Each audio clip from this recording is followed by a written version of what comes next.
तोरे मन के कोतरो कहूँ ना मुए कि हाड़ी दारू ना पीबा लेकिन मोर कहल के जिंदगी में मांगना पीके में तो मोके पढ़वाला ना लिखवाला तो है ना। मोर जोड़ी जोड़ी संग मन के देखा पढ़ लिख के पुलिस बन गेलक के डॉक्टर बन गेलक के आर्मी में चल गेलक और मोय एखन दूसरा घर मोके छोटका एखन तोर धांगर खटवाई देला। अरे एखन देखा सब मोर संग मन बड़ा बड़ा पद में है। अरे पिए कर चक्कर में मोके पढ़वाला ना लिखवाला और धांगर बनाए देला मोके छोटे खन धांगर भेज दे।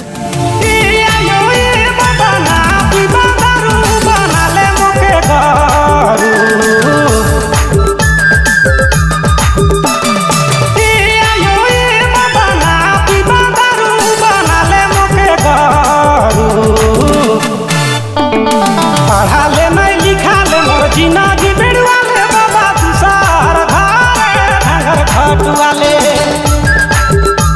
अरे पढ़ा ले नहीं लिखा ले मोर जिंदगी